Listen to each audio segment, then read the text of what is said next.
जय श्री कृष्णा, राधे राधे। श्रवण मास की पूर्णिमा का व्रत कब धारण किया जाएगा, क्या है व्रत धारण करने की विधि और कब है पूजा का शुभ मुहूर्त, तो चलिए इन सभी बातों पर चर्चा करते हैं।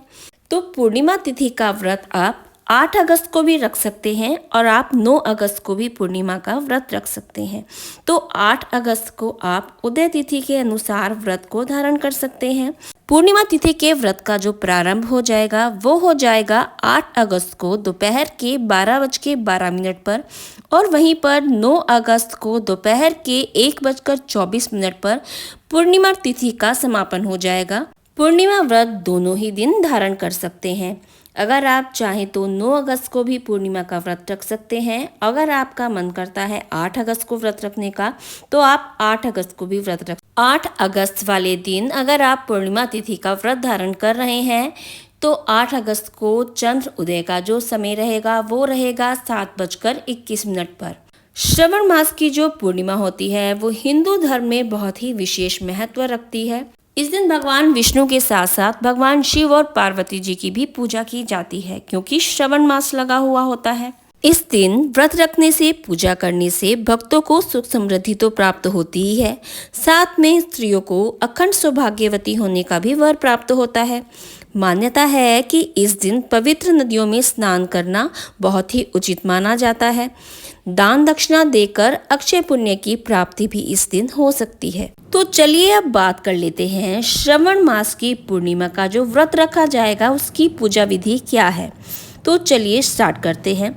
सबसे पहले तो आपको सुबह जल्दी उठना है, उठकर स्नान करना है और साफ वस्त्र धारण करने हैं। उसके बाद आपको सूर्य को अर्घ देना बहुत ही इम्पोर्टेंट है। उसके बाद आपको शिव परिवार की और लक्ष्मी नारायण जी की प्रतिमा स्थापित करनी है। किसी भी चौकी पर आप लाल रंग का वस्त्र बिछाएं और भगवान की प्रतिमा को स्थापित करें। फल, फूल, दूध, दीप, गंगा जल आदि पुष्प सामग्रियां अर्पित करें। सत्यनारायण भगवान की पूजा में केले को बहुत ही महत्वपूर्ण स्थान दिया गया है, इसीलिए केले का फल अवश्य रखें। इस दिन आप चरणामृत के अंदर तुलसी दल अवश्य डालें। शिव गौरी और लक्ष्मी नारायण जी की आरती उतारें। शिवलिंग पर जल और बेलपत्र चढ़ाएं।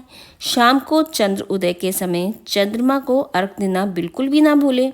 भगवान सत्यनारायण जी की कथा पढ़ें या फिर सुनें। चरणामृत बनाएं और पंजीरी बनाएं, उनका भगवान विष्णु जी को भोग लगाएं।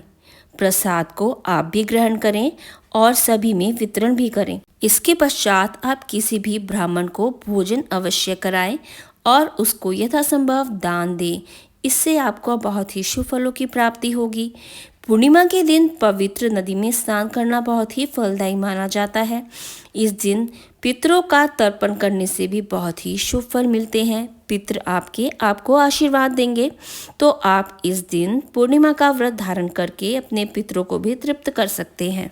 पूर्णिमा का व्रत धारण करते हुए स्वच्छता का विशेष ध्यान रखें।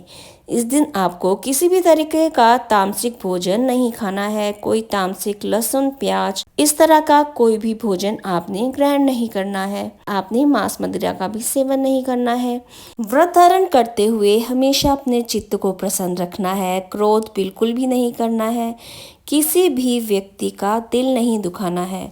इस तरह से अगर आप इस विधि से पूर्णिमा का व्रत धारण करते हैं तो भगवान विष्णु की आप पर विशेष कृपा बनी रहेगी और भगवान विष्णु आपको हमेशा सुख और समृद्धि का वरदान देंगे। तो चलिए दोस्तों, आप सभी को श्रवण मास की पूर्णिमा की बहुत बहुत बधाई हो।